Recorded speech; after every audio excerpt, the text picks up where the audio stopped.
Hello? Nuts. How are you today, everybody?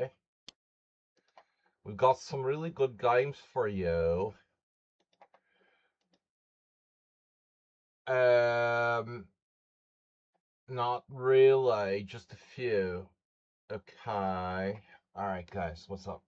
Alright, Astrobate's alive. That's the important thing. Ponda is alive. Barely. And, we're analyzing Servants games today. It's Servant Game Day. Yeah, I would call them slaves, but that's not politically correct. So, I'm the master, you're the serfs. And we've got 2 games submitted from National Master Clutcher of Camels and the very tough Antonio Morales. Sadly, no Astrobate games yet. When he will get back online, we don't know. Before we start, we can do a puzzle or something to wake up here. Ooh, 2572. God, I'm good. Candidate Master Secret Pieces, 2617. Okay.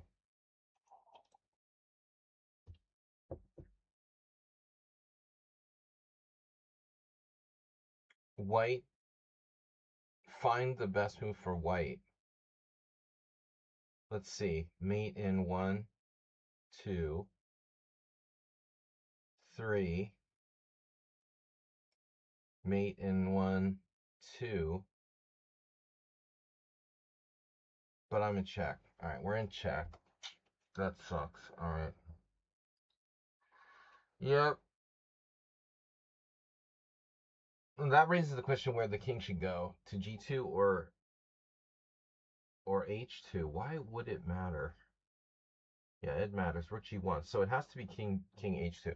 So basically the first move is a gimme. You have to play king H2. You know, but the weird thing about this so-called puzzle is that after pawn takes F6, I'm not really sure what our next move is there.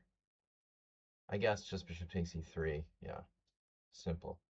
So king H2 has to be. Oh, fuck me. Excuse me. That's wrong.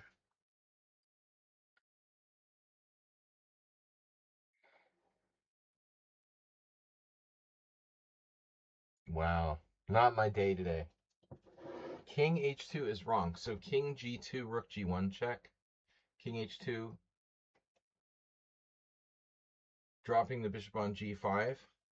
Not a problem.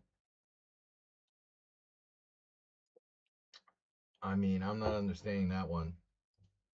Wow. Wow. Rook E1, Queen F1, and King G2. Those are other options. I don't do puzzles for a living, and this puzzle is very strange. We just got it wrong. But I'm trying to understand, like, what could possibly be the benefit of King G2? Why in the world would you play King G2?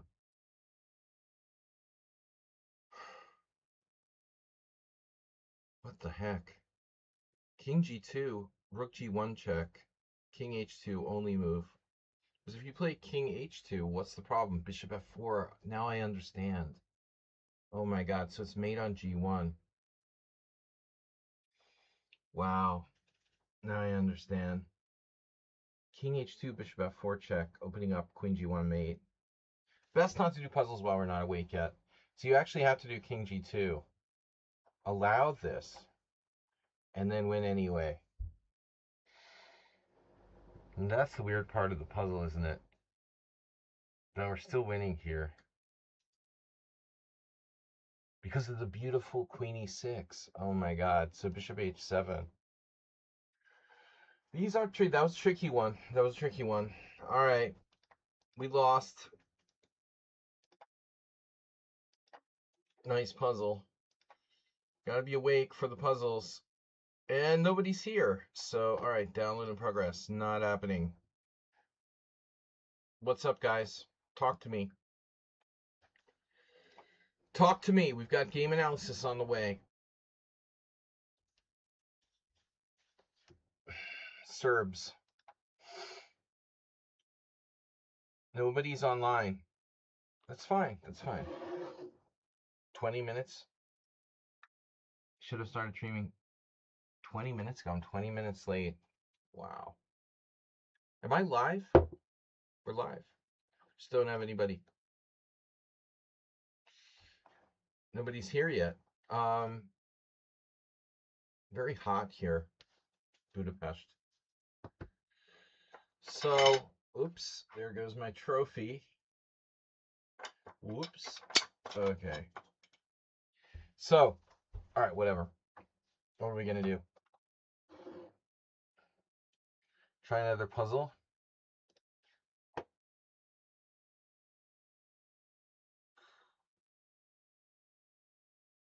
Weird. Queen h6. Kind of looks like a no-brainer. There is bishop e3.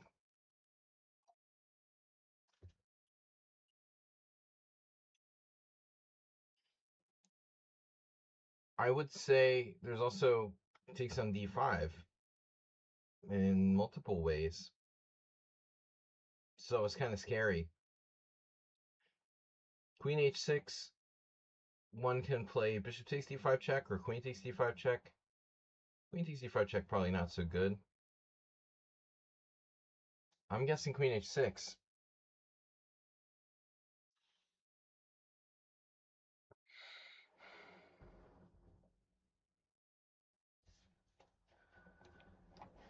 Oh, we got it right. Now the question is, Ohio 21? Ohio. I need to get glasses. Oslo. That's cool. Literally not cool, but relatively cool. Budapest 29.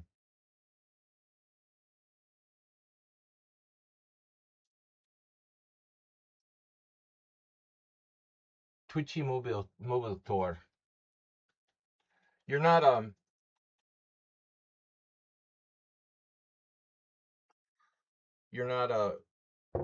Thomas Streinson, are you? I know he was in Norway. One of our old viewers.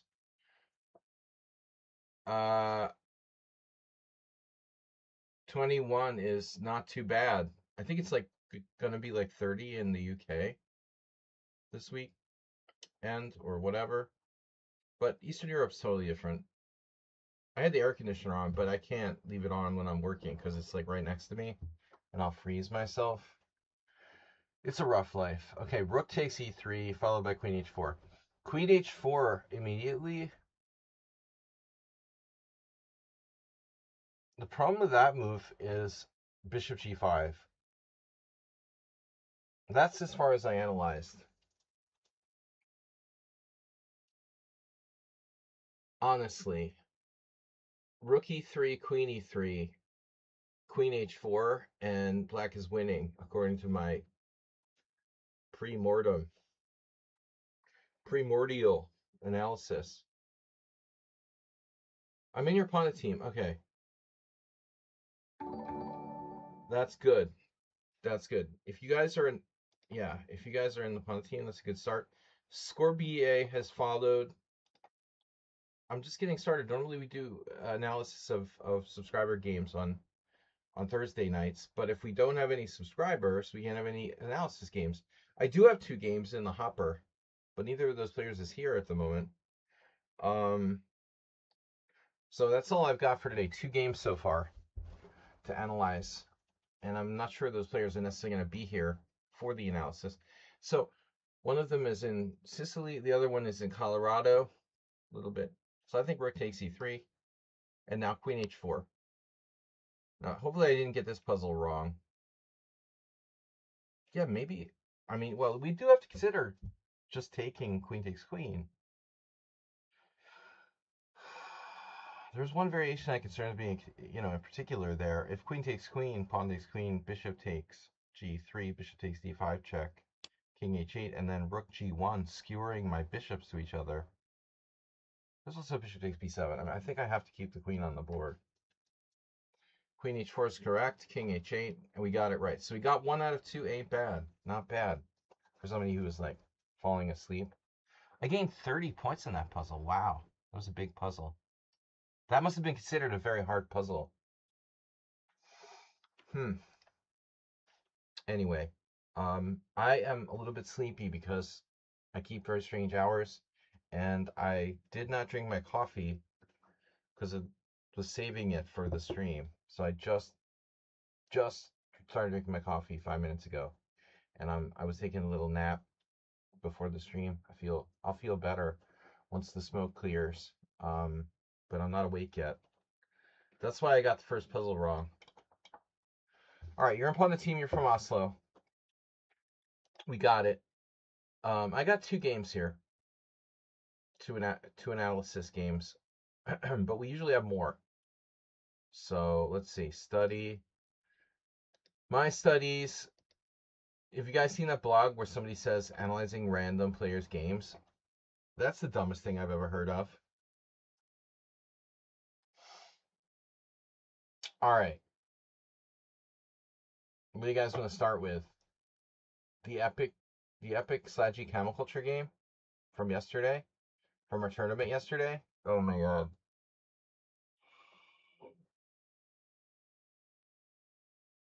We should analyze this from Camel Culture's perspective because he used his subscriber powers to submit the game. The shame of losing this game was so great he had to submit it as a form of self-punishment. So, title player battle from yesterday's Ponda. Were you there? Twitch Mobile Thor?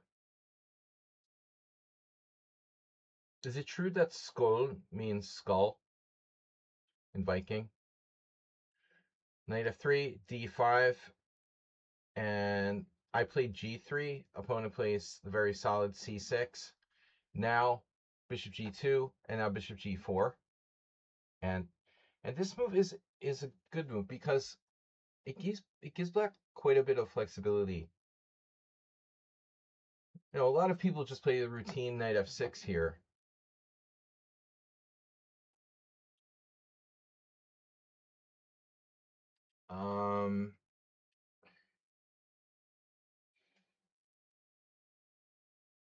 And I think bishop g4 is more, it's more ambitious than that kind of routine move. Why do I like bishop g4 better? I mean, we could play knight f6 whenever, and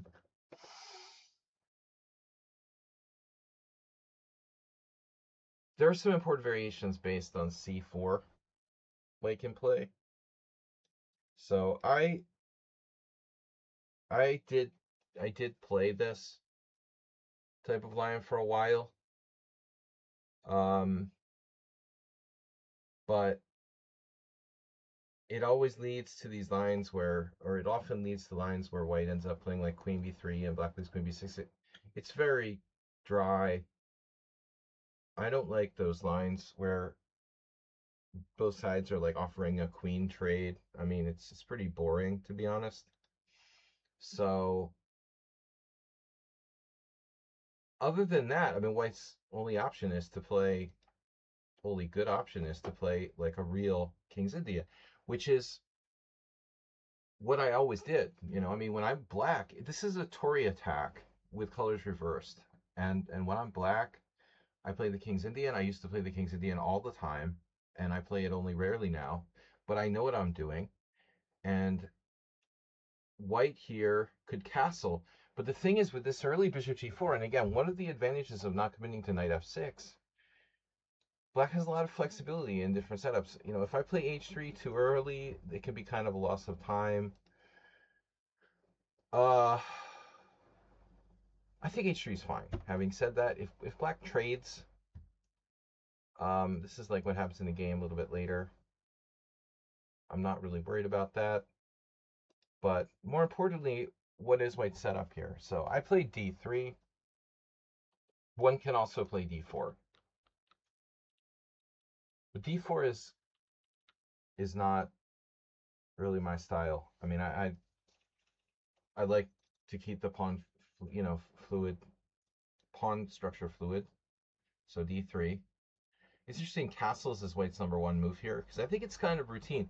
You commit the king early. Black sometimes plays knight d7 and stuff like h5, and this is what he tried to do in the game. Whoa. School is a proper Viking word. But we have transposed from plundering to poker and chess. Yes, the Scandinavians. I know. I'm also plundering because chess leads to perpetual brokenness. All right. But I still love chess, so if I wanted to plunder, I'd be plundering at the poker club right now. But I'm just sharing my knowledge as a very friendly chess player. d3 and knight d7, best move from young Camel Culture. Again, not committing knight f6, keeping, these like attacking options. Look, I'm the biggest critic of all time of these like London system players who castle queenside and shit. But I think the Tory attack's a little bit better than the London in that respect, that your bishop's more actively placed on g4. You take out the knight at f3, like what Camel Culture does in this game. Play h5, h4. This is not a joke, I mean, queen c7, castle queenside. The London isn't designed for that, but I think this is a bit better. Black can play h5. Black still hasn't committed. Even sometimes you might see e5 or e6. We don't know. So I played h3. Another interesting moment where the majority of players play knight on bd2 here.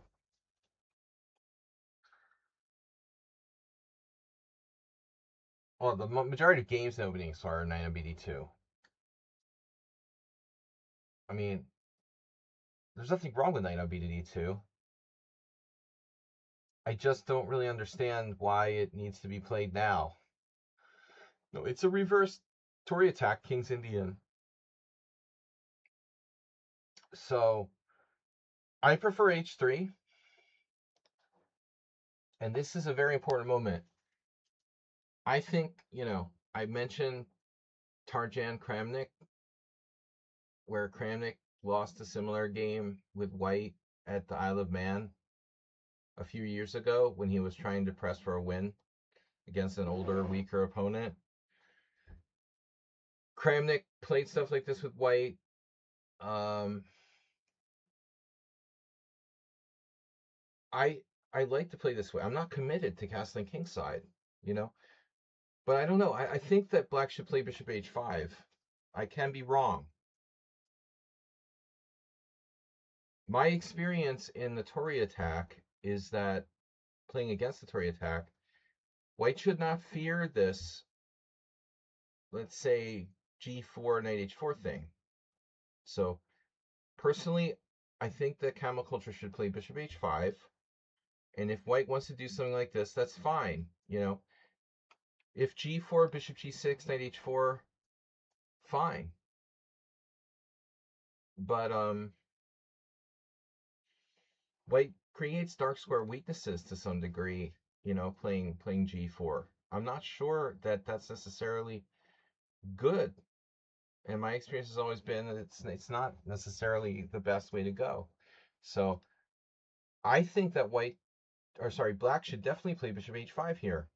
Having said that, this is not a terrible move, bishop takes f3. Now we have a very interesting position where I seriously consider taking with the e-pawn.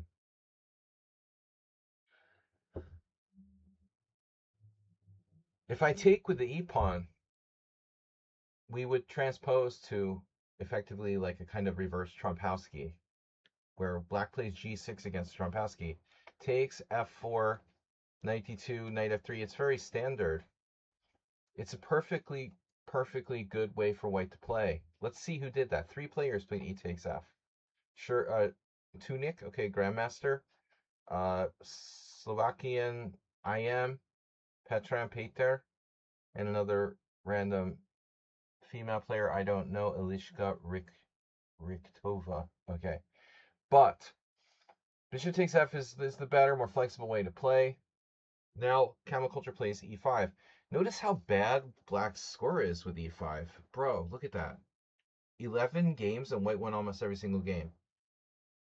Well, still, I think it's kind of a coincidence. But maybe there is something to it. Why 11 games isn't a statistical sample size, but why is black's score so bad against e5 versus knight f6 now? Or e6 or g6 or anything? So e5, I still think it's not that bad.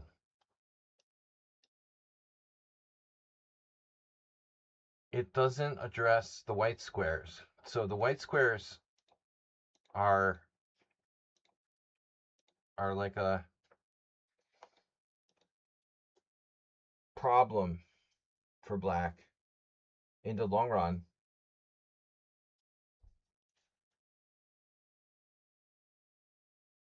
Notice here most people played e4. Why didn't I play e4? I'll tell you why I didn't play e4. Because I thought that it kills my bishop on g2. And I would rather try to pry open this diagonal and soften the d5. So honestly, I could play c4. But then black can bail and play one of these symmetrical structures, like pawn takes pawn, pawn takes pawn. So c4 has to be prepared. I played bishop g2. And notice Dubov had the same exact position. And Antipov, another strong grandmaster, we're in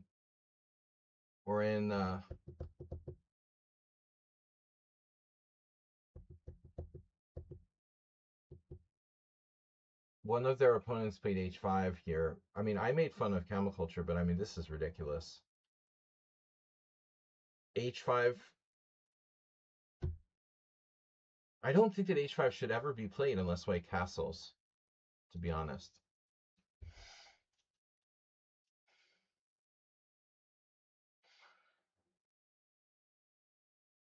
Knight f6 is fine. White slightly better. Now, even now I didn't castle. So unfortunately, the Dubov game, the black guy castled against him and lost. I mean, the black player against Dubov, Bezgadov is an old grandmaster, like my age, or even older. Played h5 against Dubov. Good luck with that, bro. Although Dubov was much younger, it was 2013. All right, whatever. So knight f6, and now most players castle, but again, I don't want to commit myself, so I played knight d2, and I think this is good. The idea with knight d2 is that we support c4 being able to recapture with the pawn. And in my experience, the double fianchetto, it's okay, but it's not great. When you play b3 and these kings Indians create a hippo or whatever, maybe another possibility for white is e3. It's a way like we would play as black against a Trompowsky, Karpov style, queen e2. Stay flexible. So knight d2. And we've got some good players with white here. Hare Krishna and Nevednichi both played the same position with white. So, Chess Zebra, big news. Big. Astrobate is okay. He emailed me, and he's okay. I don't know if you caught me mention this on the stream, but he still doesn't have enough money for an iPad. I don't know why you can't log in and tell me you're alive, because you don't have an iPad, but that's how it works when you're Astrobate. So We're just relieved that he's okay. Fortunately, his mean landowner takes away all his money for rent, and so he cannot afford to have an iPad. And there's another thing in Nevada, the state where he lives, in Las Vegas. There's like a 50 plus Medicaid program that I think maybe got cut or something like that. So he probably has less money or something like that. All right, 92, and now the idea is C4. I mean, I don't know. All right, 92. It's okay. And now Camel Culture getting very aggressive here with Bishop C5.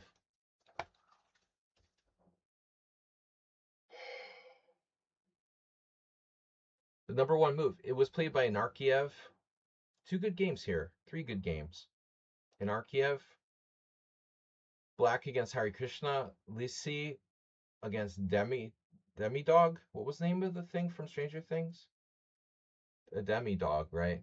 Demidov. And Nebenichi versus Slingers. Okay, Bishop C5 now. Now E3. Only one player played E3. Ava Mozart, who passed away sadly like 10 years ago. She was a very strong men's IM from Austria, who I met, and she was really nice. And sadly, much younger than me, passed away. Good player. She played E3. It looks like, and ended up losing, but a game back in 1999 to a fellow Austrian IM. I think E3 is good. She obviously didn't lose because of the opening. But notice that her opponent experienced Austrian IM with Black, Sommerbauer. He castled kingside. Shocker, right? See, that's what a human being plays. You're not an animal, you're respecting your opponent, you're playing normally, you castle. Right. You castle, I castle. And then the game goes on. But not Camel Culture. Okay. E3. This move, let's be fair, it's not so bad. Okay? Queen E7. He's clearly being a cannibal, and he's like all the London system players. At this point, I'm like, dude, I'm not castling either. And giving you a free, penalty kick with H5.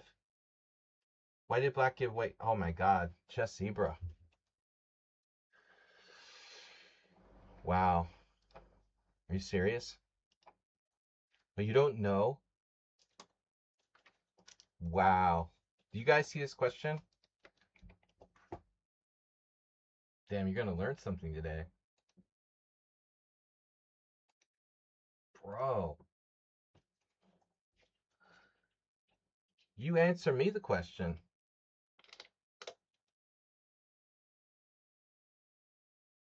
Bishop G4 often is related to the Romantic era.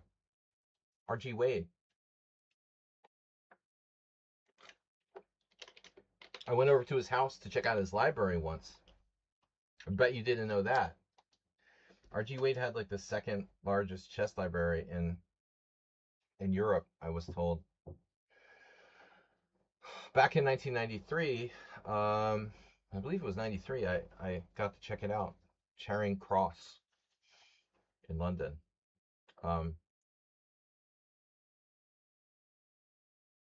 Going once, going twice. Why did white give black so much space? It's a reverse hedgehog. Hedgehog smedgehog. It's not a hedgehog. It's a half hippo, if you want. Milton Bradley doesn't understand either, Chess Zebra. I don't think that black is better. Black is at best equal in this position because of this. You have to understand bishops are worth more than knights. And notice the strategy didn't play e4. Because this bishop, it's not shut out. we have this, and this is the plan. But not just that, not just c4. The magic white square can opener. If you try to play like these caveman London players, you're going to get rook b1 and b4, a3, b4. So all of this is coming for you on the queen side.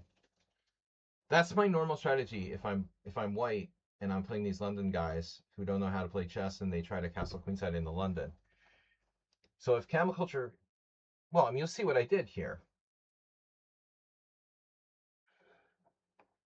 If you castle with white, yeah, black's got a good game, but I don't. And this is a waiting move. And I'm now going to go rook b1. I'm hoping he castles queenside so I can start to rip him a new one with, a3, rook b1, and c4, and b4, and whatever. All right. But he doesn't castle queenside. What he should play here, either castle kingside, like a normal human being, or maybe he could play a5. I think a5 it's a little weakening. Honestly, I haven't played b3. I think in the case of a5, I would probably play c4. And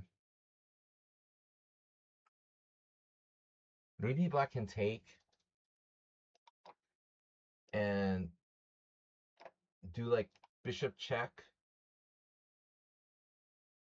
I would probably play king f1 here because I don't want to trade my bishop pair off. I can navigate, I can even do, I know really hardcore, hippo players who would standardly go like, a Benko Gambit type of thing with king g1, king h2. This is absolutely fine for white. So we want the magic of the white squares. So I think he should castle. There's no other good plan here, man. Another move, risky also, any sort of thing, like b5, you run out of moves to do, dude. Just castle, This is what he should do. Play like a human being and castle. Yes, it's boring, but there's nothing else to do. That's it. Anything else is bad. This is crazy, You're crazy. This is nuts. And now, so now your king is, well, where is it going to go in the long run? Are you going to castle after playing h5? Are you still going to animal style caveman cannibal castle queenside? See, this is a key move, a3, so I don't have to see like bishop b4. I'm ready to play rook b1, b4, c4, c4 without worrying about bishop b4, right? And now, Camel Culture just doesn't know what to do. He doesn't know what to do. There's no good plan for black here. Maybe you could try, to be honest, something I didn't seriously consider, but, well, an idea that needs to be considered that's very radical would be e4. But, this is kind of the right idea, at least. If he could tell you guys a story, long ago, there was some Smyslov-Kasparov game when they played in like the 80s, and Smyslov could still play. It was like, maybe they even had a candidates match or something. I don't remember, but like 1982, 81. I was not playing chess yet, but I'm just saying I know Smyslov had white in some game, I believe, against Kasparov, where this theme is common, though this pawn can become weak. Like, if I triple up on the pawn on e4, how do you protect it? Well, tactically, I guess. Something like that, But that's the debate. The pawn, it blunts the bishop on g2, but also is a target in itself. So that would be very sharp, obviously. So anyway, I don't like h5, and I don't like h4 even more. h4 is bad. Now he plays g4. Now white is better. my opinion. This h4 didn't help him. I don't have any sort of permanent weaknesses there. You know, he can't like get a knight on g3 or a knight on f4. It's not like I played e4, right? There's no f4 hole. If I've played e4, he has knight f8, knight e6, knight f4. But I don't have a hole, you know. I'm very, very solid. Now black plays a5, and now it's my turn. And okay, it's a blitz game. I'm down to 3 minutes. My opponent has 4. At this point, I played it like a normal hippo. The computer doesn't like b3 for some reason. It says I had c4. So it's probably, I think the computer's probably right. I was afraid of a4. This is the right plan, but I'm afraid he can wedge this pawn on a4 and restrict me. Whatever. Okay, b3. And Common Culture does this. He does it on the other side too. This is dumb. That doesn't matter anymore. I just play b4. Actually, I don't even have to. Well, actually, yeah, maybe I do have to because he's tripleizing here on a3. Although that would be tricky to capture that. b4. And now bishop d6, I guess. Here I took the time to play bishop b2, but maybe it's not necessary. You know, I could play c4 directly, which is a little more like immediate undermining of the center. Now bishop b2, and now knight h7. And I think that white is seriously worse now. Knight h7 is like living in a fantasy world.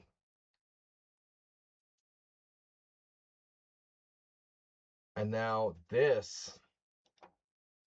And you got to give Camel Culture credit for being creative, but his position is sort of hanging together by a thread here. He plays knight d f6. His pieces are like, you know, pretzels. Pretzel knights. And unfortunately at this point, you know, I started telling stories. I was white. And if you watch the stream from yesterday, you can listen to my stories. I don't remember what I was talking about, like poker. But as you can see, white has sort of ideal bishops, right? Hippo bishops, putting pressure on the center. Black has pretzel knights. G5, unfortunately, doesn't work. So I guess I have probably a lot of moves here with white. There's no immediate threat for him, or threat really at all, for that matter. Where the heck is black supposed to put his king? I guess king side. But how can I just put a little bit more pressure on the center here? Unfortunately, he has f4 covered.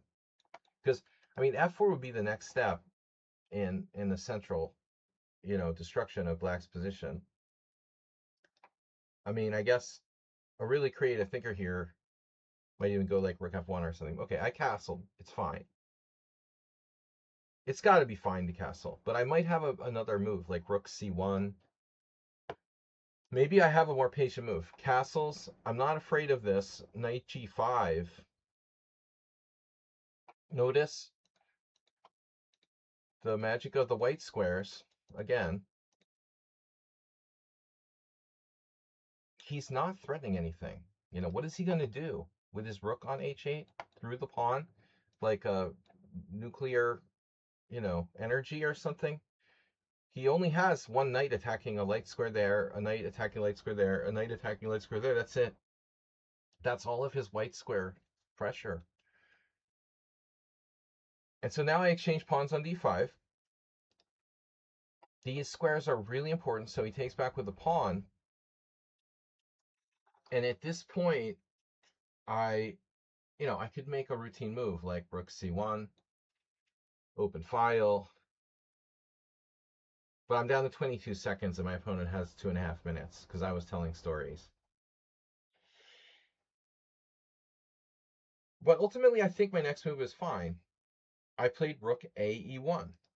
And the idea was to defend my queen so that I can play f4. So watch what happens. Castles. So we both end up castling kingside. He just puts his pawns on h4 and a4 because he's a macho man. f4. E takes f4, e takes f4, queen takes e2, rook takes e2. And now, unfortunately, he has knight e6. And really oddly here, well, I was down to 17 seconds to a minute 48, but I don't think, I mean, I became a little bit confused in the time scramble.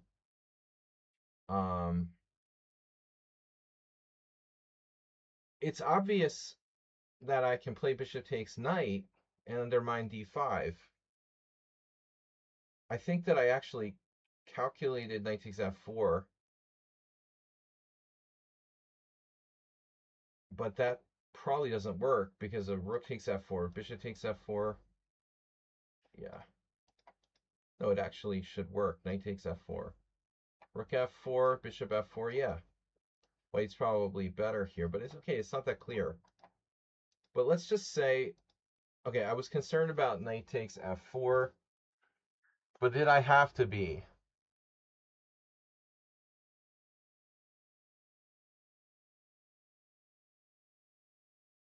It's possible I pulled the trigger on f4. I mean, maybe I played f4 too early here.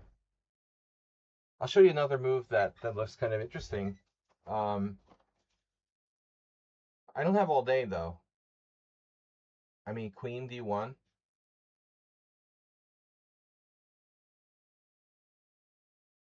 I don't have all day, but what does he do after queen d1? Hello? I mean, the point is we play f4, and we're going to open up on that queen on e7. It looks pretty good. Maybe queen c7, tripleizing here. His play is on the dark squares, right? Okay, so I played it, I had to play it, whatever. Takes, takes, takes, takes, knight e6. Now, I played this, defending f4. If you trade on f4, I'm better. And I'm threatening bishop takes f6 and bishop takes d5. So Camel Culture comes up with a defense. He plays rook d8, indirectly defending this pawn on d5, I guess. But I didn't have time to really think. And so, you know, at the end of the day, after the game, I said, oh, maybe I should have just played bishop takes f6. Bishop takes f6, pawn takes f6. But the thing is, he has bishop takes d5, and then it's not clear. It's not clear. Like bishop takes b4, bishop takes e6, bishop takes d2, bishop takes f7 check, rook takes f7, rook takes. Maybe black can hold on in this rook endgame, this type of stuff. But the computer says I had f5. Now this move I underestimated. I guess if I played f5, he would have gone knight g5. Why can't he go knight g5?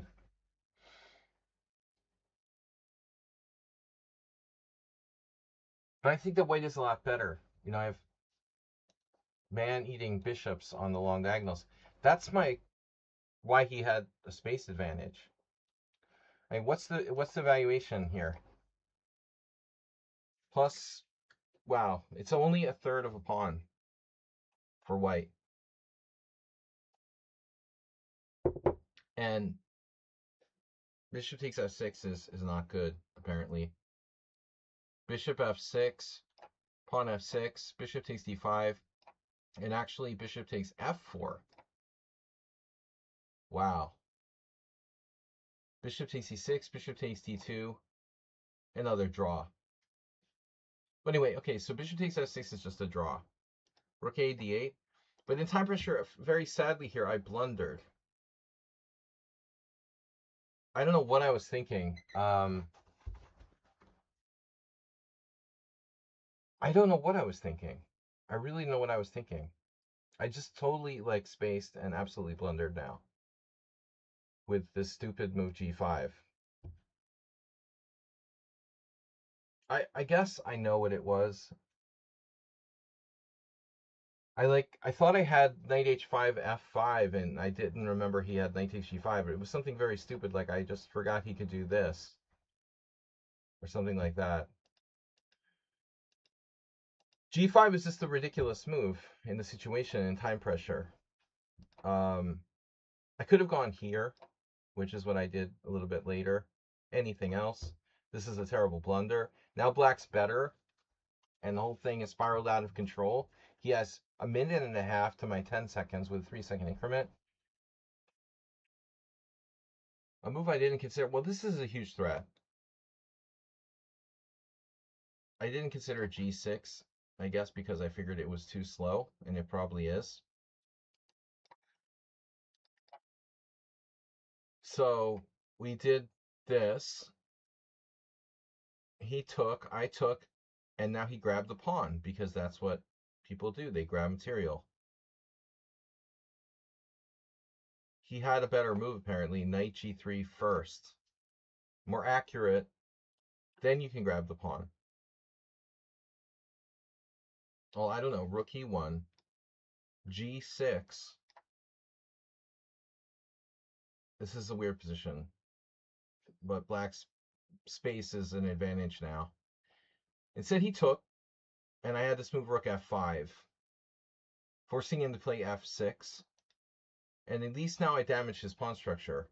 Pawn takes, g takes. So I'm down a pawn, but all of his pawns are isolated practically. Okay, these are technically not isolated, but we both have a ton of isolated pawns. Black's threatening knight g3, forking. And now I blundered again. But this is hard to see. Bishop takes d5 check. Getting my pawn back seemed like a good idea at the time. But I guess it's not a good idea because I can't stop this fork. Well, I thought I could. Here, knight e4.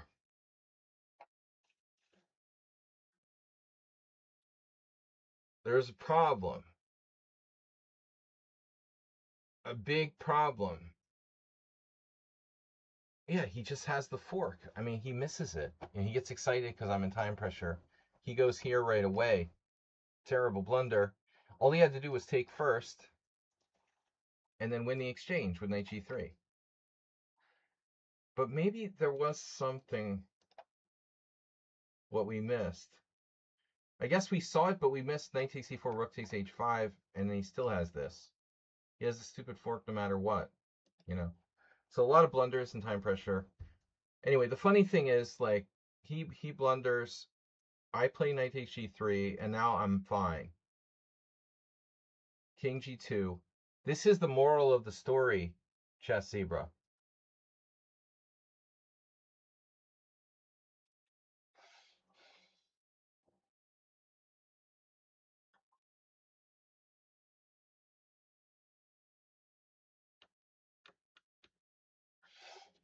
The game was a comedy of errors, but at the end of the day, it's like very clear that white is better. These pawns are targets to the light square bishop that's dominating the knight on g5. I'm threatening h4. His knight's almost trapped. I have an outside pass pawn. g3 is falling. He plays well though. Rook h8, stopping h4. And at this point, I was about to flag. And I didn't like king takes g3, rook takes h3 check, so this is sort of a panic move. But it opens up the possibility of lateral mobility for my rook. I mean, I wasn't sure rook b5 or rook a5, attacking those queenside pawns. He takes, check, king takes g3, and now it's probably a draw, but he is a pawn down.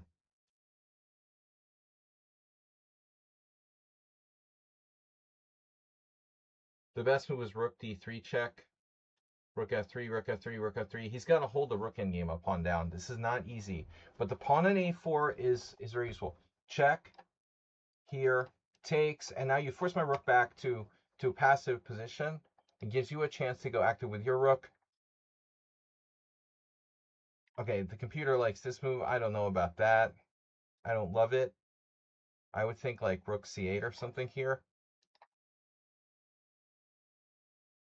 But the moral of the story is that black probably holds on, because the pawn on a4 is dangerous if I lose my a3 pawn. He blunders, rook h6. I'm a clear pawn up now. Check, king f4. Here, this is a mistake. I make a mistake. A lot of errors in the endgame with low time. But then we got to this thing that was funny. A lot of mistakes in the time pressure. Me too. And now rook takes f3, king takes f3, check. This is probably a draw now. So I'm still up a pawn.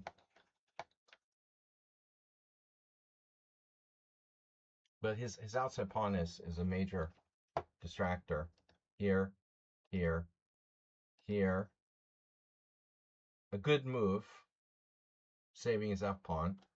Here, and then here back, b5, whatever, a3, rook b6, attacking his pawn, king g7, h6, check, takes, and now it's in the table base. But, you know, okay, it's not an automatic draw. His king is a little bit out of play. King g7, rook a6. Now, if he's smart here, he takes on b5. In my opinion, this is a very serious mistake.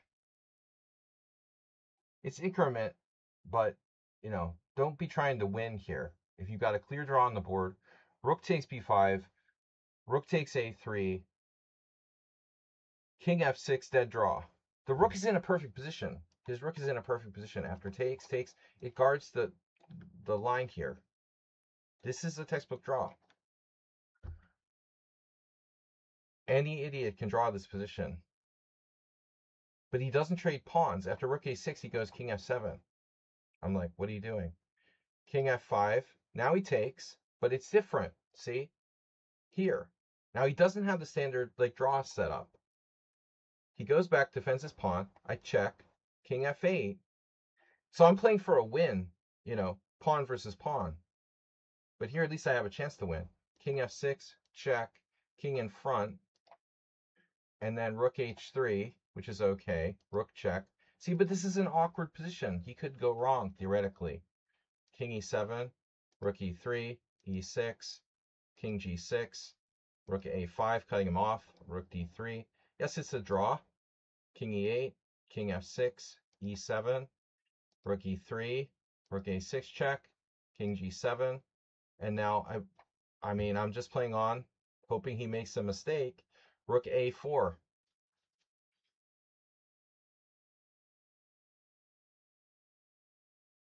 And, you know, I guess, I don't know if this is just a blunder or he thought it's just a draw, even if he drops his pawn. I really don't understand, you know, what he's thinking here. Like, for me, rook g3. You stop the rook check, right? Your king can't be driven away. I can't just like build a bridge, you know, he's got a pawn on a3. It's a dead draw. But instead he drops the pawn. And bro is lost. He's just lost. It's like a standard lost position. So, but that never should have happened, you know. Rook a4, rook g3. How do I try for a win here? The pawn is his only, you know, asset in this position. He didn't need to drop it.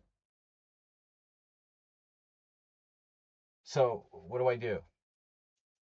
I try to walk my king out. Okay, let's say king d7. Check. King e6. Check. And now, in order to build a bridge, I'm going to have to let him have access to f7. So I can't win. if I was to play for a win, I would probably play, well, what, like rook a6, right? And they'll cut me off again. So let's say rook a5 maybe. We keep this check alive. Looks like he has tons of moves that hold here. But not king f6, king f8. So he wants to keep his king on g7 to be sure. Rook b3, and now I would play, I don't know. It's just a draw. Anyway, all right. This is beating a dead horse at this point. But, you know, the bigger mistake from black there was really this, you know, here. Cardinal rule of like drawing slightly worse endgames. Simplify. So here, just take the pawn. Take the pawn, king f, wherever. You know, king g6, king f6, it doesn't matter. But you got the perfect rook position, because this is king f6, and now king f4. You know how it goes, right? Like rook c5, rook a6 check, king e7, and the minute he goes e5, we go down. And then that's the easiest, you know, draw in the easiest draw in rook and pawn, the most fundamental rook and pawn versus rook endgame of all time. This no one can lose this. You check him wherever he goes, you know, that's it. So all right. Now we've got another game submitted from the director. Director, are you with us? Karpov Kasparov, Linares, 1993. Jeez. They're still alive. All right. I'm still alive. My studies here. All right. Paste. Hope you're not repeating this. I don't think so. Are you? Well, you tell me. So Morales is next. Morales wanted to spend special attention to the opening in this game. He said, just in case you can devote 5 minutes during your today's stream to this opening theory mini lesson for the audience, how not to play the Paulson with black. Okay. So, if anybody wants to subscribe, subscribers can submit games for analysis. No random noobs. Hot in here, especially after drinking coffee. It's 28 degrees Celsius here. There you are. Yeah, Camel Culture, we just studied our rook end games. Yeah. Obviously, we made tons of mistakes, but despite all that, it wasn't such a bad game. I mean, it wasn't a good game, but it has some instructive value. Unfortunately, I let the time go during story hour yesterday. All right. So, I see you back. E4, C5. This is Morales' lesson on the Sicilian. Knight C3. Very tricky move order, because this stupid bishop b5 is really annoying. You know, I still can't. It's not that easy to equalize against that. And you can, but you have to be very precise. It's better than anyone ever thought. So I've also been using this move order for black. And it depends on what variation of the Sicilian you play, obviously, if you can do this. I love to play against the Grand Prix attack. The Grand Prix attack sucks against e6. So white's options are knight f3, you know, the chameleon Sicilian with knight e2, or g3. You know, that's it. Forget about f4. Yeah, I mean, those are your three moves. I don't know. G3 doesn't have a good score, but there's really nothing wrong with that move. I don't know why its score is so bad. I guess weak players play the closest thing with G3. Morales is here. You just read Dvoretsky, pawns against rook. Changing the leadership. Oh, wish we could activate that in the United States. We did that in Hungary too. They need one in Russia. All right, E6, knight F3. Well, this is the most aggressive move. G3. We played this, right, Morales?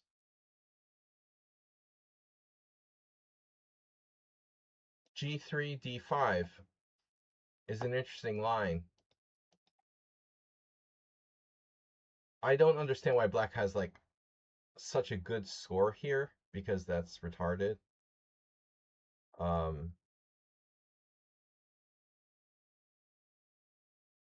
Black is not better, obviously. So it tells you something. Really good players don't play the closed Sicilian. The lesson from this. You got the rare exceptions like Nigel Short, Gawain Jones, but for the most part, it's a club opening, you know. It's hard to learn, and I think that it takes a lot of skill. But anyway, knight f3 is a little bit of both. I mean, this 92 move is interesting too, because you have the ability to do both g3 and knight c6. I like to play knight on g to e2. Knight f3, and now if knight c6, you got another option. Black has two good moves in this position, knight c6 or a6. I suppose knight f6 is playable, right? That would be a lot of problems, though. I mean, if knight f6 d4, okay. I mean, knight f6 you could play kind of Nimzovich, right? If e5 knight d5, this is definitely playable for black. But it's a sideline. Either knight c6 or a6. If a6, I like g3, and I argue that I can use my standard dogma that g3 is always good against a6, and g6 is always good against a3. So the dogma applies. Good close Sicilian for white. Again, statistically, it says black is scored plus after b5, but don't believe it. You know, Morales, actually, you played this line too. White is not worse here for sure. The engine says what? 0.2. So what does it tell you? People who play the white side of the closed Sicilian, they don't know what they're doing. They don't know what they're doing. They don't really understand it. Right, white is two pieces out, but it is a closed structure at the moment. I mean, there are no open lines yet. That's the trick. The Sicilian is a dangerous opening, Camel Culture. What a lot of people don't realize, it's a dangerous opening. Your king is in the middle of the board. White's getting out in two moves. But you know, and I used to think this way too. I mean, I was like, okay, but there's no open files. What could possibly go wrong? You know. But I'm just saying, like, imagine that white has a losing score after b5 in this position. Now I ask you, who the fuck is playing those games? These are master games over the board. Who is playing these games? That white is like 28 to 33% after b5. Who is playing white here, bro? I see Adams and Aronian, but beyond that, man, I mean, the other people must be really bad. Anyways, you can play d4, of course. You can even play a4, like pretend you're got a Kamsky.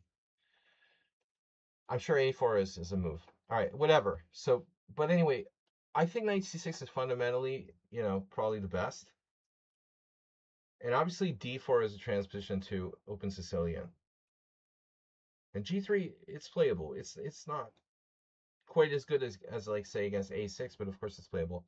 But the interesting move is bishop b5, which is, it's like a hybrid. I mean, it's a kind of Rossolimo. It's a Rossolimo sideline, right? I don't know what you call this, like a pseudo Rossolimo or delayed, maybe Rossolimo deferred. G4 Brian Wall style. My God. Just rook G1. That's like drug move. Emery tape, smoking dope. Nothing wrong with rook G1. So, all right. Anyways, I think knight c6 is the critical line, but these lines are tricky. You know, bishop here, knight on g to e7, for example, d4, pawn takes pawn, knight takes. I always thought this was like stupid for white because like what? Well, okay, what is your bishop on b5 doing? Bishop b5 could go bad for black, of course. Here, white, you know, here I think white has legitimately a plus score. Yeah, the bishop on b5 is stupidly placed, but also black's knight is stupidly placed on e7. So, and the position's opening up now. So this is a very dangerous line. So black has to play what, like knight d4? This must be critical. And that, so that transposes to that the bishop b5 knight c6 thing. You know, this is a transposition to one of those lines, which is also, again, very, very tricky. I lost to Sima Towe, I think, playing this. This African guy from, you know, he's like the African grandmaster. Anyway, a6, where is he from? Like Zambia or something? a6, g3. This is good. This is what I talked about. And now, interestingly, black doesn't go b5. Well, good for black, because he's probably right not to do b5. Yeah. d6 is bad. I know from experience. d6 is like playing, and I learned this a long time ago, it's like playing the, don't play the hedgehog against the King's Indian or the closed Sicilian, you know? Because white has, and I've talked about this before, what I call the four, this sort of thing, usually, sorry, here, this f4 break with f4, f5, black has no answer to that. There's no answer to f4, f5. It's just better for white. Black has no pawn break. So you can't do d6. Better to play for d5. So this is a legit question now. d5 is not good here. Is it?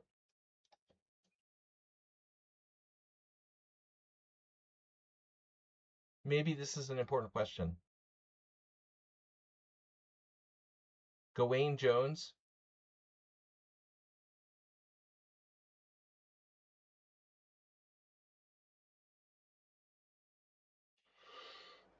Movsesian versus Mises. E takes d5. E takes d5. And Mises is big, not a high rated grandmaster, but he's very expert in what he plays. Snake Benoni. The g5 too much? Do we need to ask that question? No. Too much. It's too open. Boom. So this line must be critical. It's a good line for white, it looks like. So d5 is too early. After g3, knight c6, bishop g2, black plays knight f6.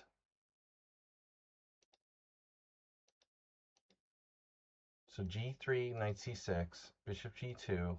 Obviously, you can play d4 there, but what is black's move now?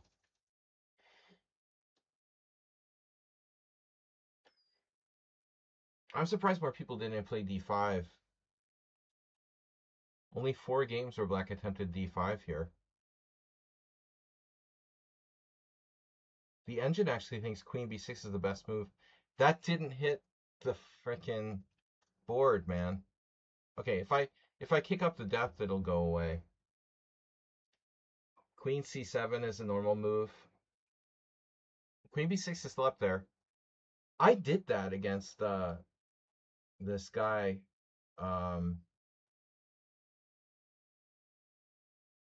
Thomas.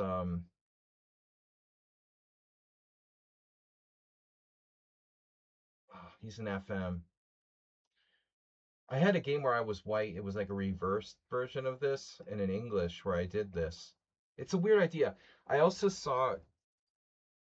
I saw Notchgobor do it in a similar type position where we're artificially like preventing you from playing d4, even though we're blocking our own b pawn.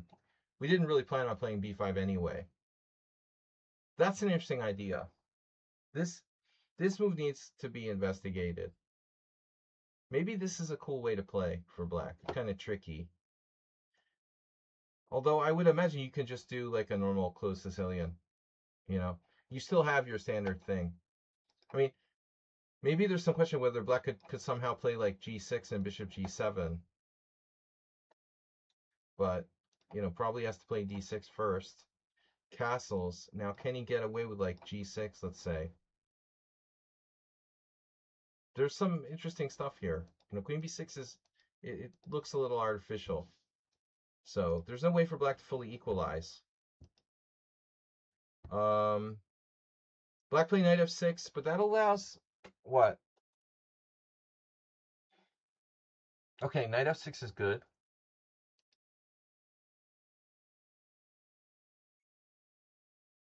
Is this for real? Knight on e7. Klaus Bischoff against Kapraychik, 1989. Kapraychik.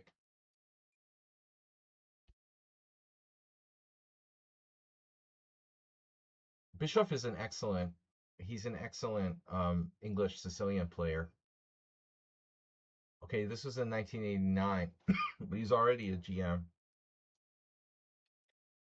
He also tells you like how to fix the position if you made an illegal move. It's very handy to have him like sitting next to you.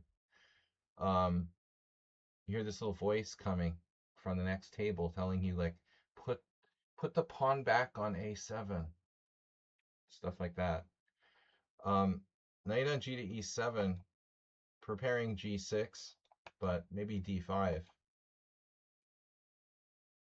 So if you castle, yeah, Klaus likes probably d6, huh? This looks a little odd for black. What did he do here?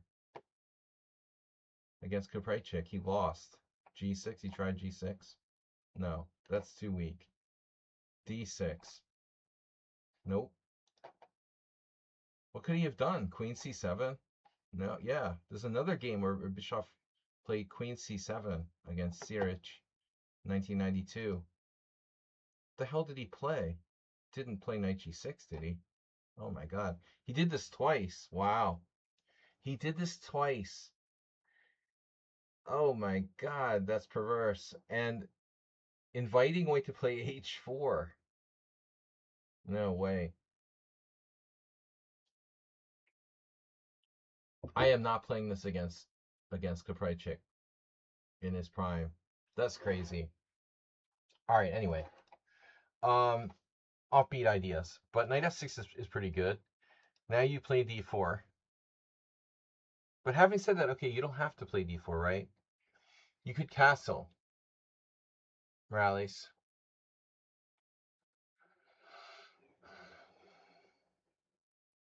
So this is an important moment because you're not committed to playing d3 or d4 yet. Why not castle? Are you afraid like Aldisto will log on and play queen c7 and h5? No, Camel Culture will play for h5. Wait, if we castle, yeah, Camel Culture will whip out the h5. There is one game here. Skripchenko. Nice. Ah, Women's Championship. So, but seriously, folks, I don't think h5 is a good move. Morozevich on the list, Dubov on the list. I think they have some kind of connection. That has not been confirmed. D3 is definitely bad, but playable. It's passive. Why? You know, the beauty of White's position is that you have flexibility to play D3 or D4. You'd rather play D4, but I'd rather keep him guessing if I can. You know, so one more move when he doesn't know if you're going to play D3 or D4. Maybe Black does something stupid like Queen C7. Maybe it's not stupid though. I mean, I probably played this position against you, Morales, with Black. I'm pretty sure if I search the Opening Explorer, we will find this position happened for sure. My exposure, oh no. You're better off being exposed to like nuclear radiation.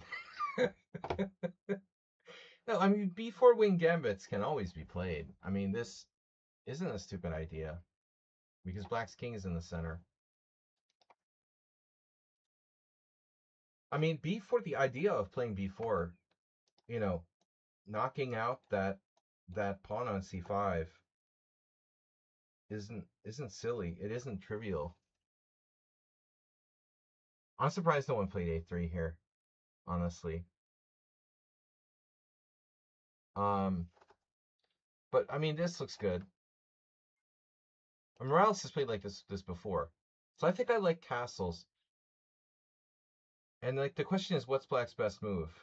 And the answer is probably what, like Bishop E7.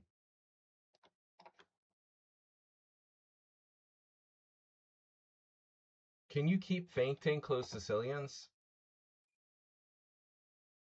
You're gonna have to commit one way or the other. D4 is a mainline fianchetto, Scheveningen classical. So Paulsen, I don't know. This is like 3 different Sicilians, whatever. But I guess the question is, can White benefit by delaying it somehow? Okay, you have E5 maybe. Now it's Kuprejcik again against Kurt Hansen, 1988. Maybe you should look at Kuprejcik games. Actually, Morales, have you? So okay, anyway, you played D4 right away. And now we're into a kind of standard Sicilian fianchetto variation. Takes. I mean,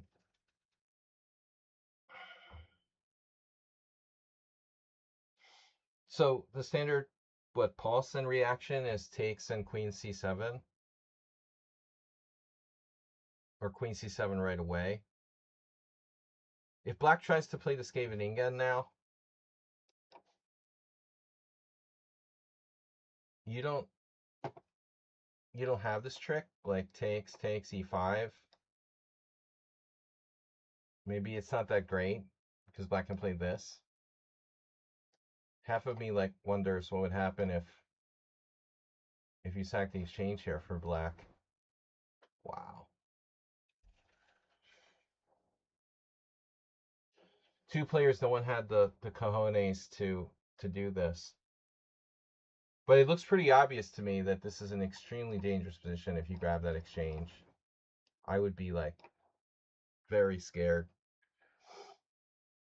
This is very, very unclear. But anyway, White is not obligated to do that.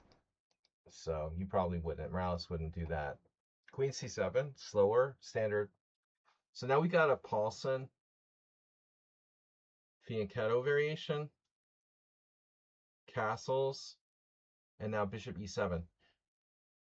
So if you play D6 here, you transpose to, no, D6, rook E1. D6, rook E1, Bishop E7, Knight C6. That's the Scheveningen fianchetto. D6, rook E1, Bishop E7, Knight takes C6, B takes C6. This is my game with Feugl. This is a very famous position. Geller, right? I forget. You know, I drew Foigle here with black. The computer says it's like pretty close to equal, I thought. Okay, half pawn actually.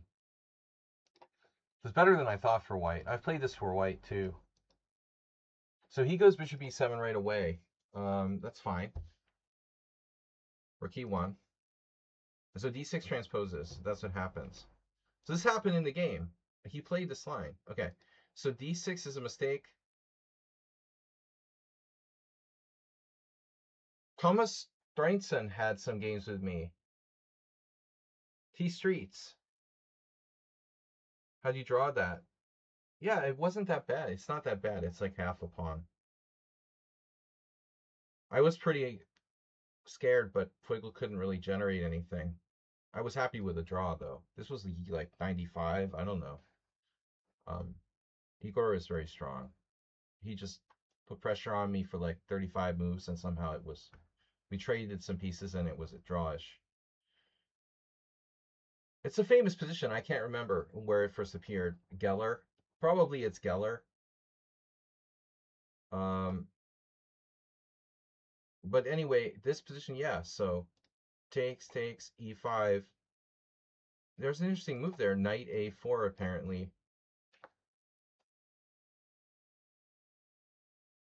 You know, there's a famous plan for black if he has time to get it in. If you go for the c4, black tries to play like c5, knight d7, knight b8, knight c6, knight d4. But, okay, e5. And now black didn't know the line. I never considered playing this. Unsurprisingly, it looks like it's bad. Takes. And he didn't take, he played knight d5. So, okay, he has to take. You have to take back with a rook. Black castles. And you play chess now. I have a game here. If you look at the opening explorer, I can't believe I don't have any games. I mean, I definitely had a game on my stream in this position.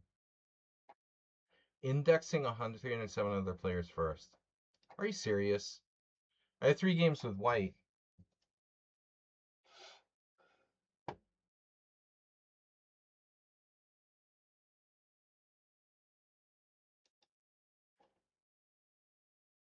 Okay, anyway. So b takes c6, e5, d5, rook e5. So d5, rook e5. Black's supposed to castle. And then, I don't remember what Foigle played. I don't remember what he played.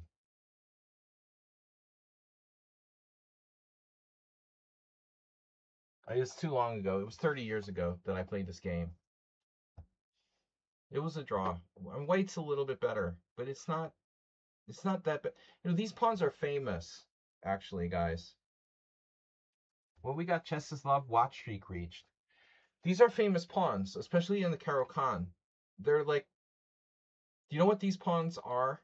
I learned this 30, 40 years ago. They're the best isolated duo.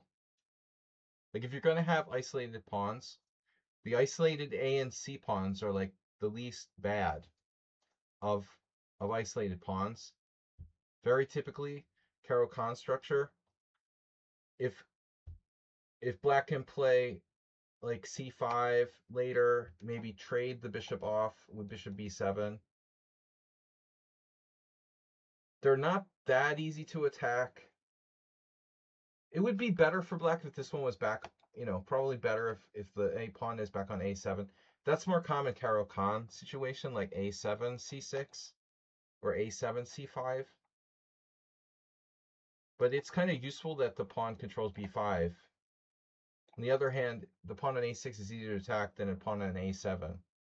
But it's a fact that a lot of people don't know. Like, these pawns aren't that bad. A lot of grandmasters will routinely play the structure. You know, you got like Uncle Yermo playing the black side of the Caro-Kann. He knows the structure is not so bad. Anyways, black played 95 instead. Takes. And I never tried to do this for black. I suppose you could try other moves, but this looks fine. Now 94. And obviously, you know, C4 is going to be... It's like the 4 knights variation.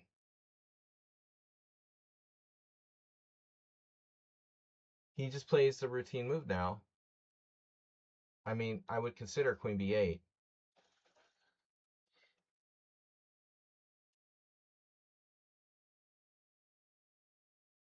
I mean, the queen has pretty good mobility, even though it's going back to the first rank. Your opponent played queen c7. To be honest, he has to consider this too. But the queen is somewhat exposed there. It would also prevent c4 temporarily. You probably just play something like a3. I don't know. Let's see. Queen d8 is best. And wow, all moves lose for black. I didn't think that black's position was that bad. He's lost here. c4. Yeah, but bishop f4 is coming. Thundercats. Oh, man. So, bishop f4, e5, bishop takes e5, knight d6 check. Is it one of those things? Yeah. He can't go to b4, though. He just gets trapped. It just occurred to me.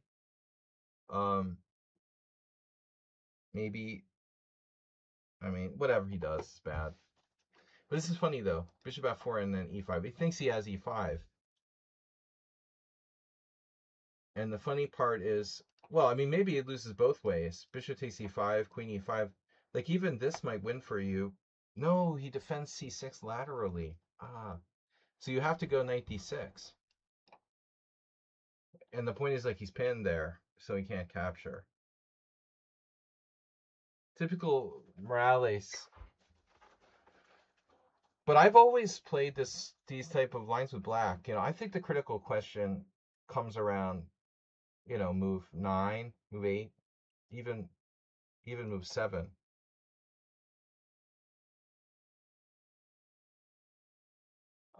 If we go back to the master database,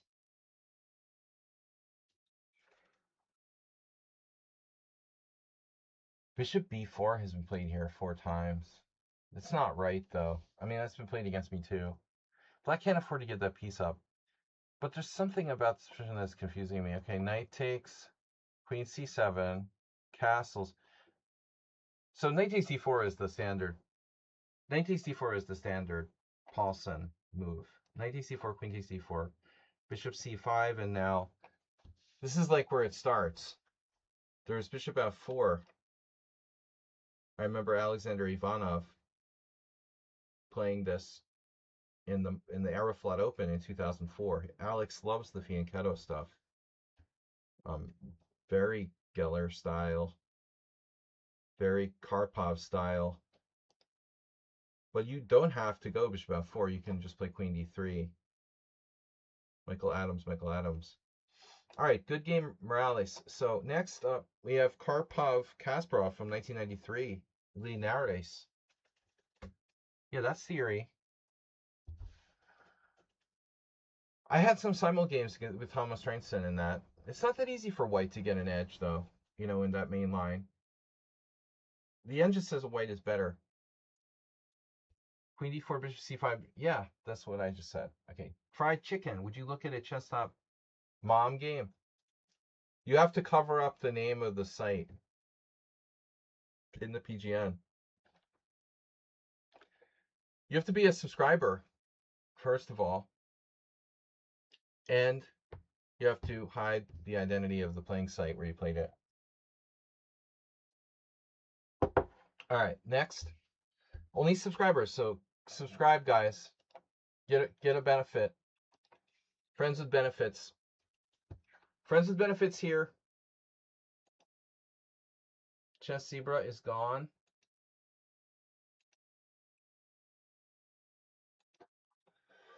Wow. So this is an old game. Not World Championship match. This is 93. So remember that Karpov, sadly, embarrassingly, ended his chess career by losing a match to Nigel Short. And he deserves the kind of shame.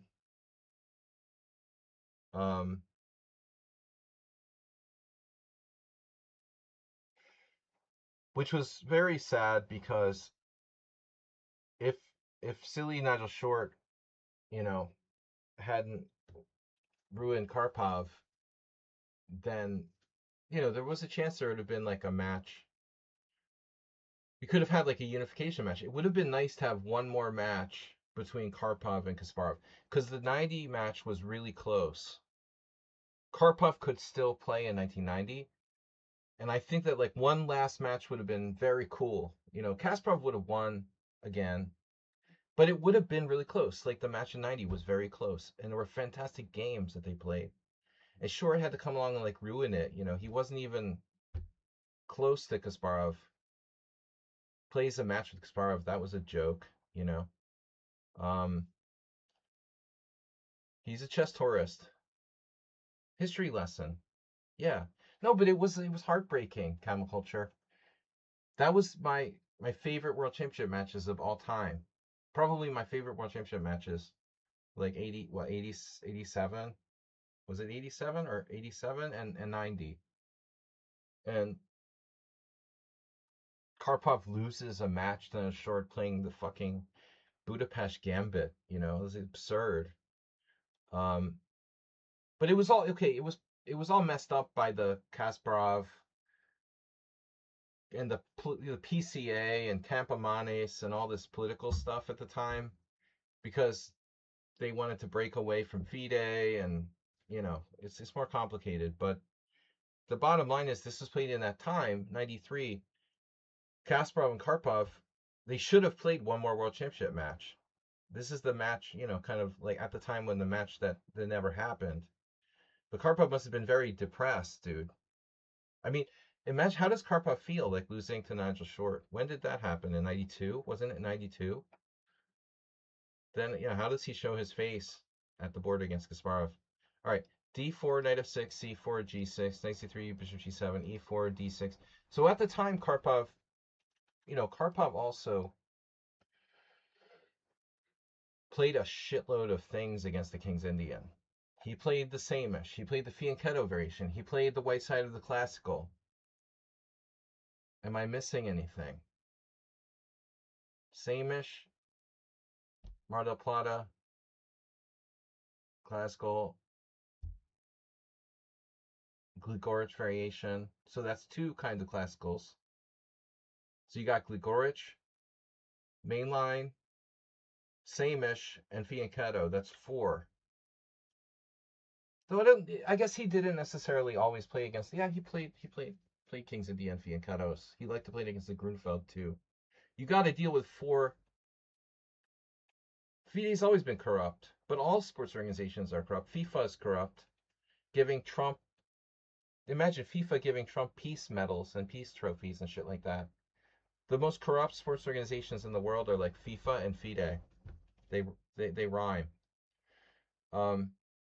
I don't know Karpov played the Makaganov Iatan.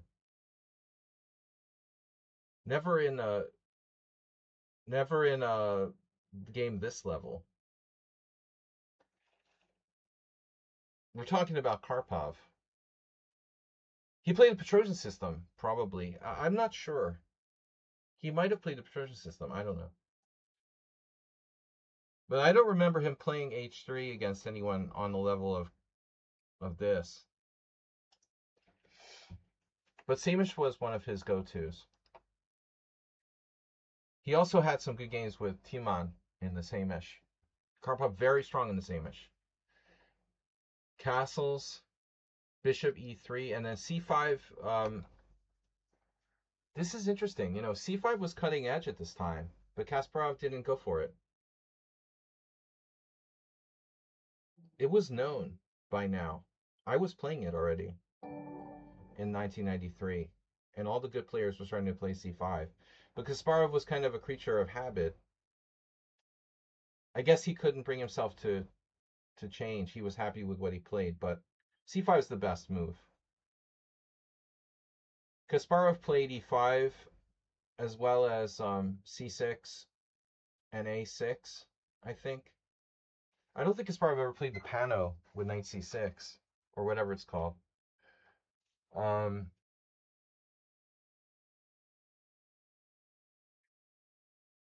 I think Kasparov played, mostly e5, but also c6, a6. At least one game in the 1990 match was that line.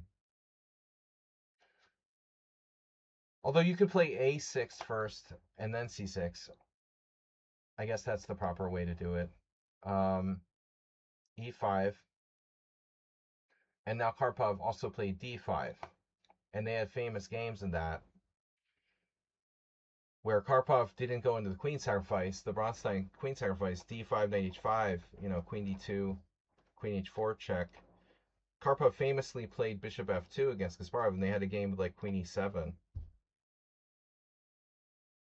I'm pretty sure.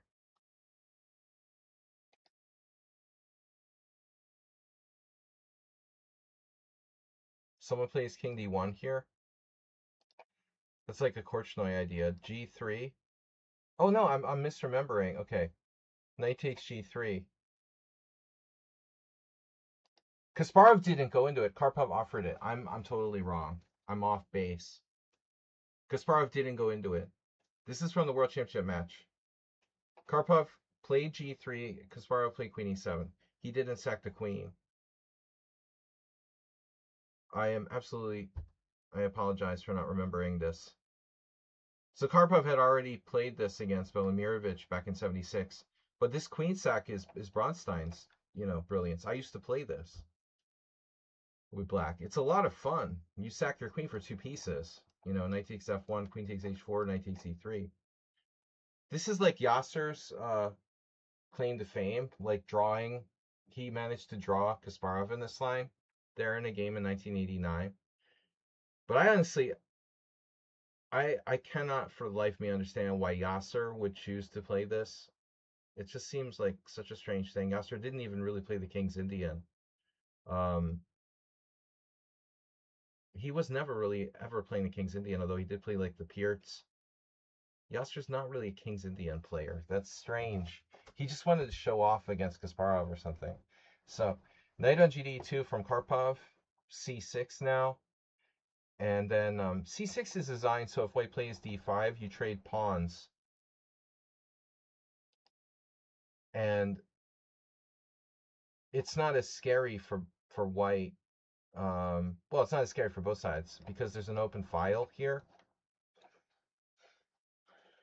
The game isn't going to be like opposite side castling mania because of the open file. It kind of forces both players to play a little bit calmer. I would explain that as one of the main ideas of the c6. Nevertheless, d5 is a good move. Karpov plays the main line with queen d2. Now knight on bd7, and then if I'm remembering correctly, I think like Kamsky had a game with Tal in the New York Open in this line once when he was a teenager, when I was young, a little bit. Well, around the time of this game, I think it was Queenside Castles, maybe 1989. When did Kamsky move to the United States? 1989, probably 89.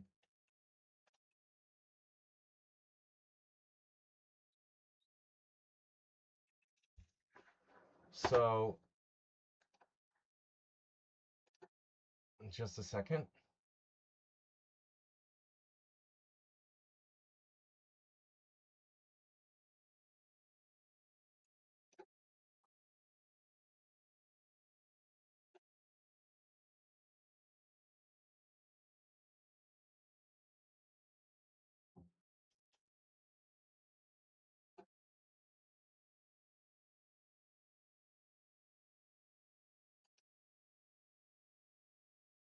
I'm just checking.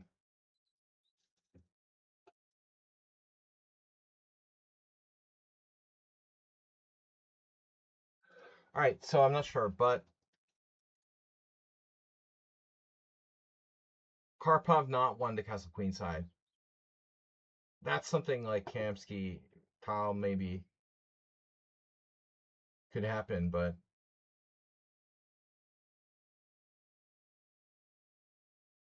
88, 89. I don't think that Kamsky came to the United States till 89.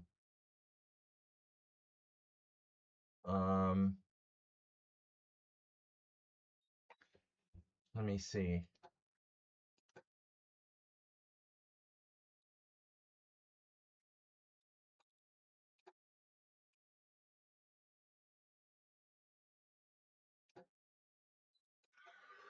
So, all right, anyway, we're on to this game. Rook D1 now. It's like a safe move by Karpov. He's not going to castle queenside. And so what does black do? White keeps attention, keeps pressure here. Makes it hard for black to, let's say, like, take. Are you going to be able to play, like, D5? I have a question. Could black try to do this? Does the rook on D1 really make that much difference? Serious question. Look at this position. A6 played in 10 games. Rook E8. Queen E7. Knight B6. Horrible. Knight H5. Leaving the center. You don't... Good rule to remember, boys and girls. When there's tension in the center, you don't maneuver your pieces away from the center. Okay? You don't play Knight H5 while there's tension in the center. You don't play Knight B6 while there's tension in the center. This move, for example, is okay. You know, A6 is okay, but my question is this. If I pawn takes pawn, what does white play? Normally, knight takes. We would always play knight takes. But do you think this is that bad? It's a common idea for black to sack a pawn. I can't help but think, you know, this has to be possible. Black doesn't necessarily get the pawn back right away. I mean, this type of ideas like this happening in the Hedgehog or in the E6 Sicilians a lot. How crazy is this? It doesn't work if Blake can push past, but he can't. You know, E5 is under control. So, say CD, CD. This happened in their match in 1990 in the Gligorich variation, something similar where Kasparov sacked the pawn. But I'm assuming, I mean, white can allow pawn takes pawn. Like, for example, bishop E5, pawn takes pawn, but how do you recapture? Most likely white has to take the pawn. And then we have the scary Kasparov-like Gligorich variation. So apparently it's not enough. Wow, knight b6 is actually playable. Wow. So Slaggy comes up with a novelty. Damn, dude. Slaggy novelty in the house, #1 line, never played before. God, I'm a genius. Bro, I found it on my own instantly. How did Kasparov not play that? So rook d1 is unbelievable. Engine #1 line. Depth 30. E takes d4, knight takes d4, d5. Of course. I'm a genius. I improved on Karpov Kasparov with first glance. But we know things now. But here's another move. Here's something you would get like from a Dubov, right?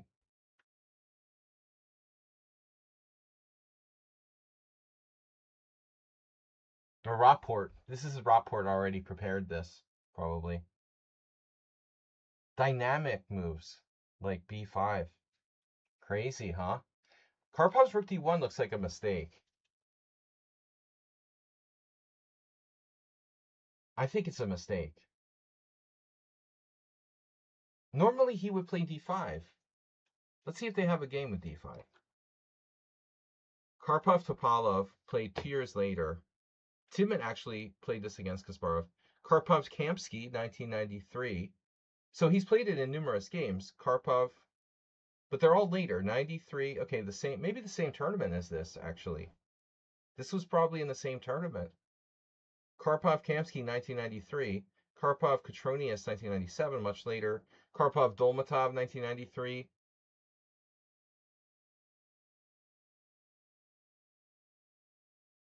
Knight C1 normal.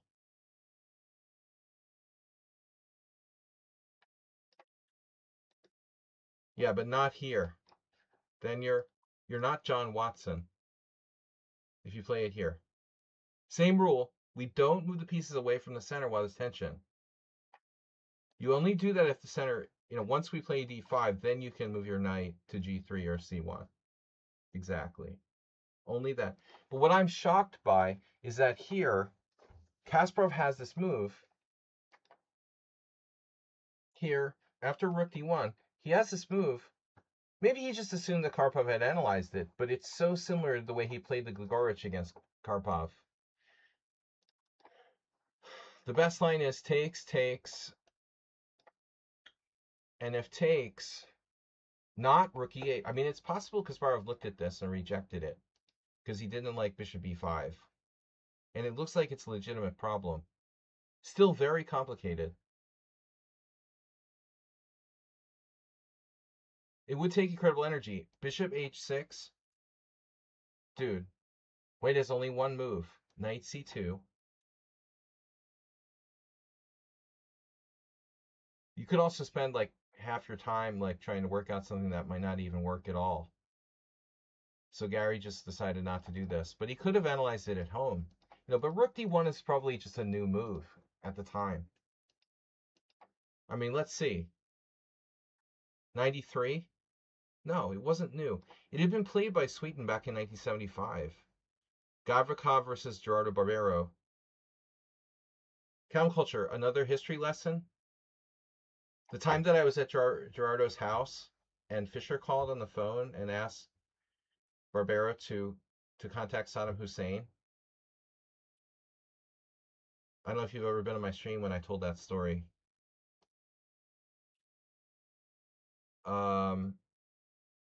That was like 1998, 97.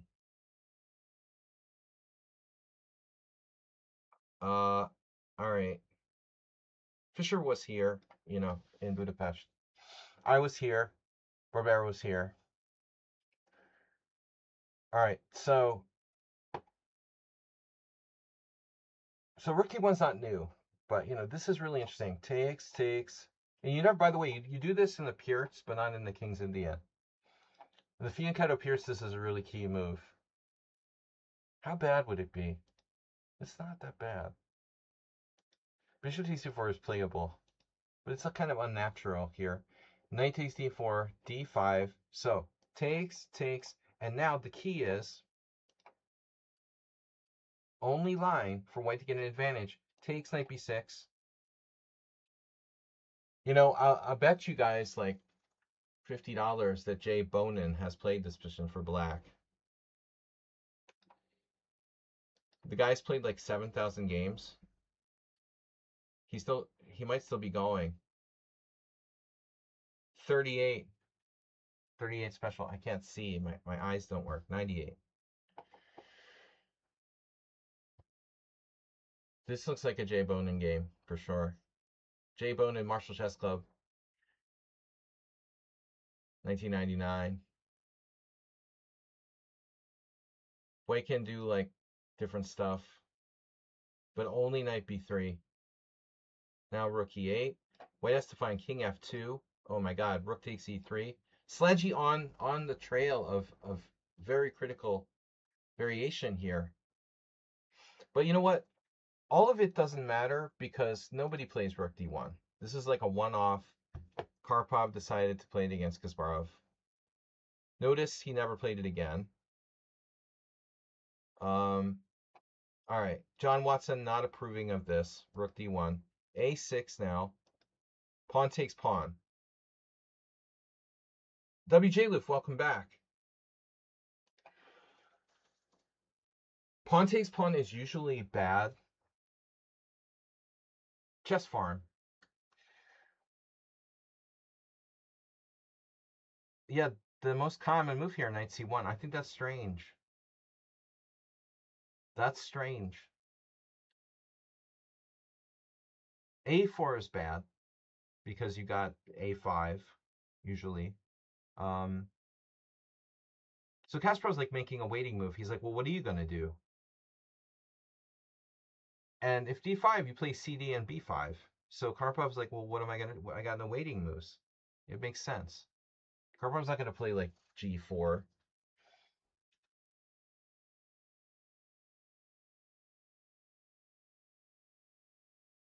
a6 makes a lot of sense, but Karpov tries to take advantage of it now. This is normally not a good move. Ever. Because you've put your pawns on c4 and e4, and you have a critical weakness at d4. If black gets into d4, black is clearly better.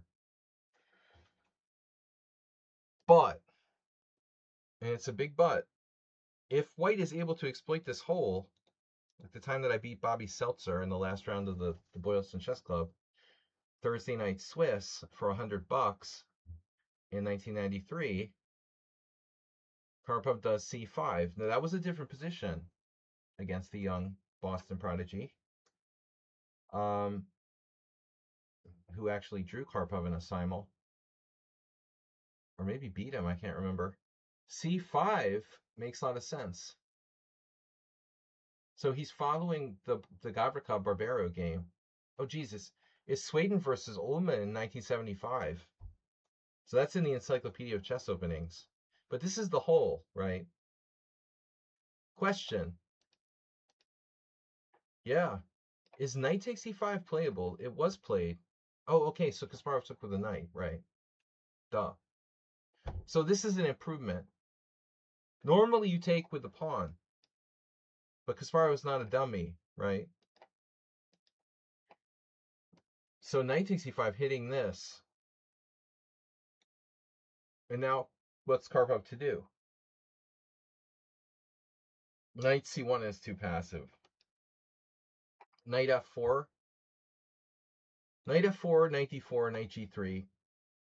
All of these moves are possible. For me, knight f4 makes the most sense. Because it controls d5. It also keeps an eye on e6. It said in case like black decides to play like bishop e6. You're attacking d6. Yes, you have to consider g5. Because Bent Larson's going to play g5. I think it's a problem. g5 is a fucking problem. Fuck. Excuse my language. g5 wins for black. So, ugly but effective. You can't play knight f4. Which leaves white with knight d4 or knight g3. And the central square seems superior. But in these cases, I think that black is going to get in c5, the c5, b5 type of stuff. Asterbait is alive and okay. WJ Loof. We've come to find out. So Karpov decides he's going to play b3, keeping the pressure on d6. Now this all makes a lot of sense. It all makes a lot of sense.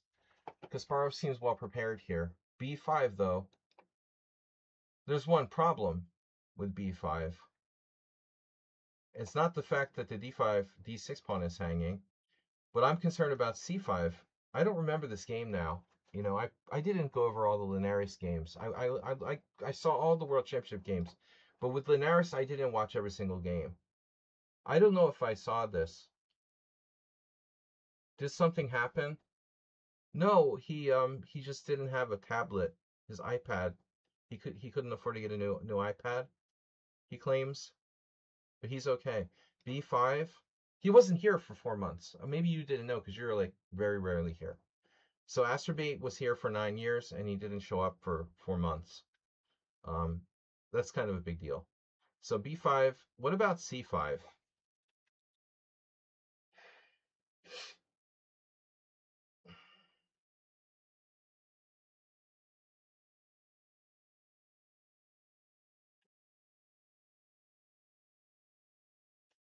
This must be the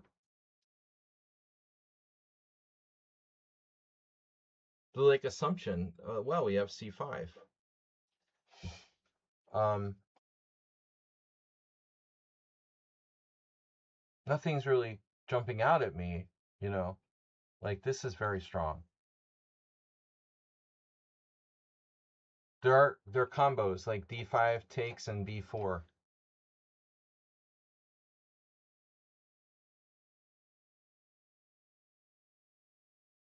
Now white has to play, allowing black to take with the knight on d5.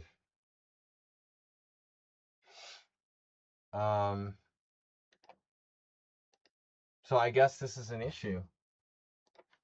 Yeah, it's really good for black. So c5 is out of the question. It doesn't work because of d5. So Karpov has to take. Black takes back with the a pawn. And Karpov grabs the pawn on d6. His king is in the center, man. But I mean, what is Kasparov going to do? Trade queens? This is like almost like a harbinger of those, very similar to those c5 gambits in the same as King's Indian. I think that black can trade queens still have massive compensation. Queen takes d6, queen d6, rook d6, rook e8. So watch this. We can't really avoid the exchange of queens, can we? I was expecting a queen exchange and black has comp. It's totally equal. 0.1 for for white here. Black has full compensation, basically. That's what I expected, and that's probably what Karpov expected. But Kasparov doesn't do it. Oh my god. The other move, which is very awkward, is like queen e8. Avoiding trading queens, you've got to consider this. But it's awkward. You know, you block your rook, and you can't play like bishop f8. It's hard to attack the queen on d6. Queen on d6 is very, very strong. So maybe Karpov assumed Kasparov was going to play queen takes queen, and he'd have like a safe end game. It would be like equal. But guess what? Wow. Now it's time to panic. Holy shit. No, this is a very deep move.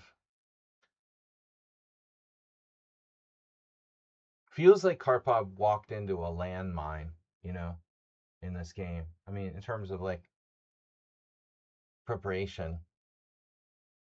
It's almost like he was trying to avoid preparation by playing rook d1, and he just like Kasparov was just way better prepared than him. f4, which looks insanely dangerous. This is like a mirage type of thing.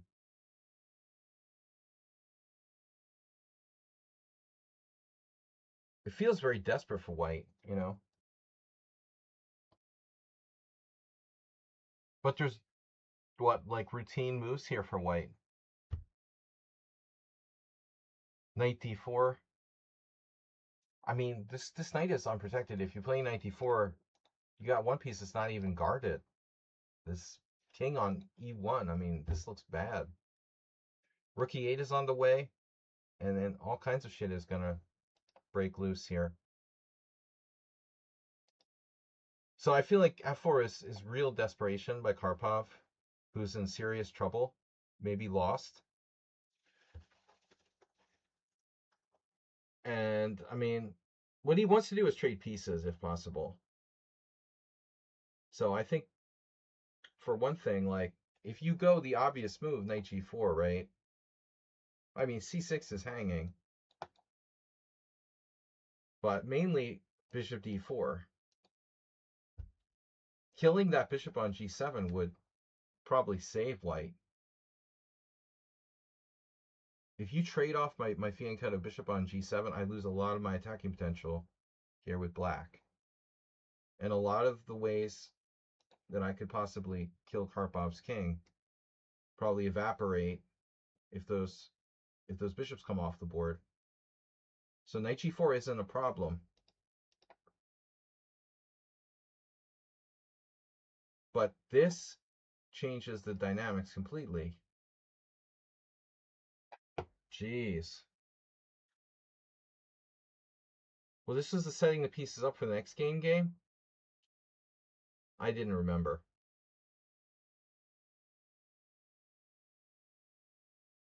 Or maybe that was a different thing. But he plays knight b1. You know, what would Rudolf Spielmann do here with black? I mean, I'm thinking of just sacking a piece. Seriously. What if we were to play rook takes a2? I mean, and sack this knight on e5. Wouldn't black have, like, massive compensation for this piece? Seriously? How is this, like, okay for white? Is this better for black? Queen h4, check. Yeah, this is what Rudolf Spielmann would have done. Bishop f2, queen takes e4. Unclear. Unclear. But compensation for the sacrificed piece. And again, that's probably what Karpov expected, right? But Kasparov keeps playing moves he probably didn't anticipate. Now, instead of rook takes a2, which is scary enough, he plays knight g4. We thought, okay, no problem, bishop d4. We're not afraid of that. So I think Karpov breathing a sigh of relief a little bit for a moment. Bishop takes d4, queen takes d4, and now rook takes a2. Now, my first question is, did Kasparov misplay this, or is this his best line? Possible that it's his best line, but very hard to draw conclusions when there's so many different possibilities. I didn't like trading these darks for bishops, but also there are weak squares, you know, here. The trading of darks for bishops kind of weakens both sides. Now Karpov plays h3, forcing move, and now c5. Okay. Setting the pieces up for the next game. Queen g1, because your only other option is d6, but that allows knight e3. So he goes here. Karpov's not the kind of player who doesn't anticipate the opponent's moves. That's what he does. He anticipates opponent's moves. Almost always.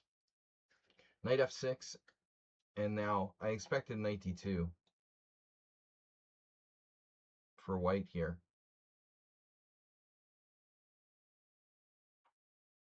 But I mean, the position is like white's king is getting murdered. You're like defenseless against an axe murderer in this position with white. Seriously. There's an axe murderer running around. You have no weapon. You have no way to call for help. Your only chance, like, he just, like, misses you, you know? I mean, he's, like, swinging this axe around. You're just there, like, there's no way to escape, dude. Zero chance of survival. If he was playing, like, a normal player, like a 2400, maybe e5. I mean, I thought knight d2.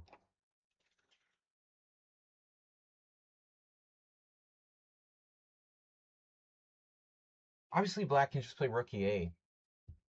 I mean, things are going to happen anyway. But, I mean, this changes the situation a little bit. If the knight covers e4, for example, I can't put my knight on e4. So let's check this with the engine. Is it possible Karpov panics here? In a bad position, from bad to worse? No. There is no good move. So knight d2. Oh, no way. Rook takes d2. Oh my god. Wow. So Karpov probably saw it. Rook takes d2, rook takes d2, knight takes e4. Kasparov's down a rook. No, he's only down the exchange, actually. This isn't much. He's only down the exchange. He doesn't even sacrifice the piece. Jeez, dude. Yeah, this is murder. Wow.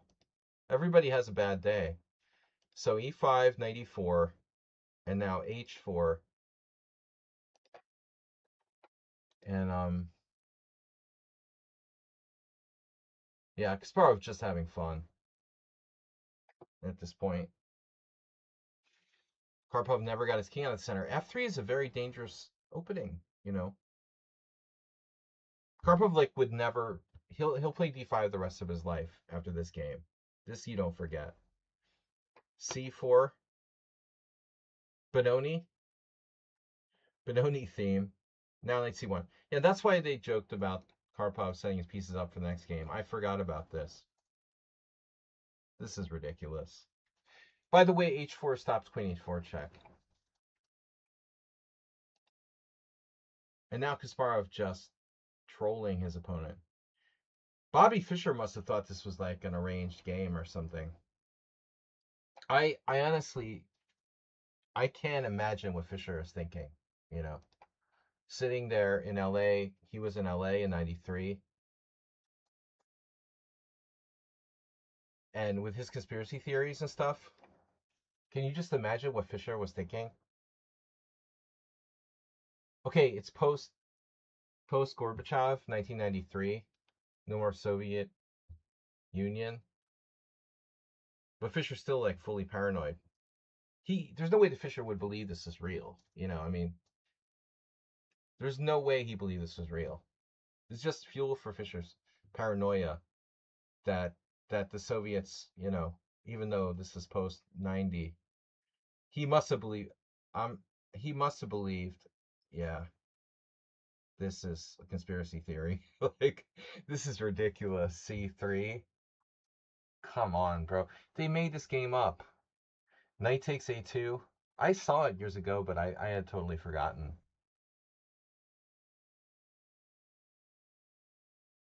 C2. So we win the piece back. You have to... What are you going to do? Rook c1. There's going to be a mate here at some point. So he gives up the rook. Queen d4.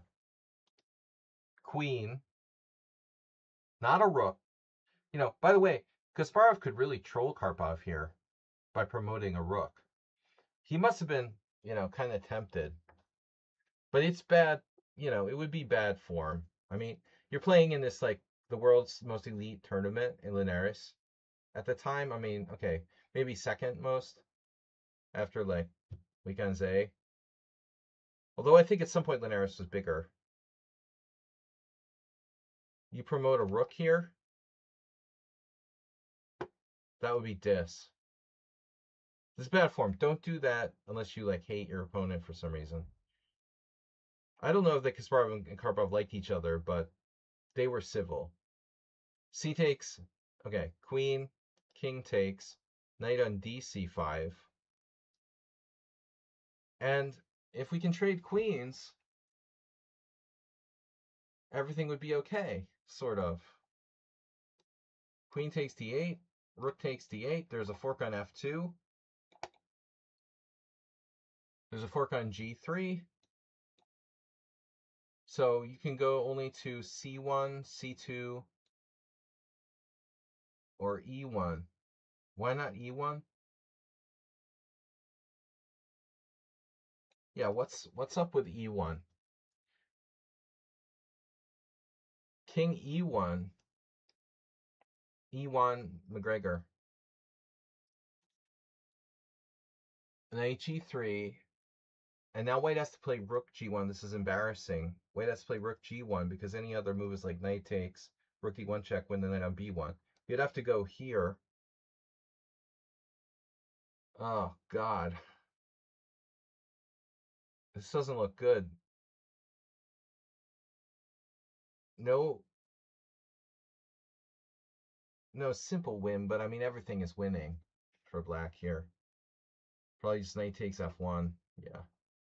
Knight f1, bishop g4, everything's winning. So Karpov goes here, which I guess objectively looks best. And now knight f2. But the main point is bishop f5 check, which is simply devastating.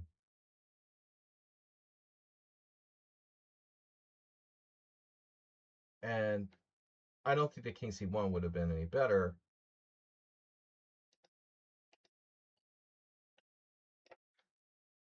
But probably the same type of line with that and rook d1 check in addition.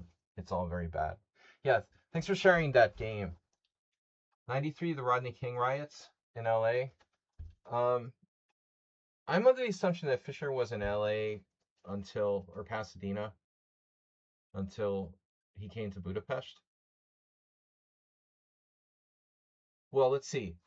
The rematch with Spassky, I'm actually wrong. I'm wrong. Okay, so I'm wrong. No, he wasn't still in LA. He was already here, of course, because he had played Spassky in 92? Huh. He had played Spassky in 92. He was in Serbia for a while.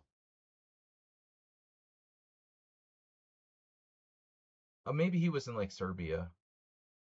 Didn't they have, like, some wars and shit? He couldn't have been in LA. So he left the United States before that. Okay, I'm wrong, as usual. Yeah, I forgot. Okay, Fischer Spassky 2 was in 92. So Fischer was already gone. He must have left the States for the Spassky match, and then he couldn't go back. So he was in either Serbia or Hungary between the period of 1992 and 99, whenever he went to Japan and then died in Iceland. All right, do we have any other games, boys and girls? Or am I gonna have to call it a night? What time is it? It's 9 p.m. We started at 6:50. Yeah, this was good. It's 8:57. Last call. Cool game. WJ Loof, get on the game analysis boat. 7 viewers. We're breaking the record here. I gotta start playing poker because I'm perpetually broke. Like our friend from Oslo. You were wrong too. Both rematch and riots were in 92. Well, Fischer luckily, avoided the Rodney King riots. Well, maybe not. It depends on what time of year it was. I don't know if he went directly to Serbia or what he did. I don't know that much. It would be good to, like, I wish I knew Portish because he's really old now, but we only talked once. He used to live in my neighborhood, in my old apartment. I'm sorry, but I feel awkward about, like, hey, Lajos, can I interview you for my stream or something like that? Yeah, I used to run into Portish in the supermarket. But all right, guys, thanks for playing. Thanks for watching. I mean, small stream today. Tomorrow I have my son's middle school graduation, so we're not gonna have a stream tomorrow. Sadly, no Blitz stream tomorrow. That's canceled due to school graduation. So my next stream will be Sunday, Simul Sunday. Congratulations, Move 11. Thanks for being a subscriber and a founder. And Move 11, we're here. I announced that Astrobate is still with us, but he can't log on for some reason. He sent me an email. He's still okay. Everything's okay, but he doesn't have access. So I told him if I win the $40,000 Babby jackpot at the poker club, then I'll buy him a new tablet. I'll send him an Apple gift card. Astrobate's in need of an Apple gift card. Big one. I still don't know why he can't just play on Lichess on his phone, but I guess he doesn't like it or something. Anyway, we all have our weird sort of things that we prefer. But good news that he's okay. Anyway, congratulations. Graduations. Okay, guys, thanks. I'll be back on Sunday with the simul stream. Thanks for watching. Good games today. Bye. Bye.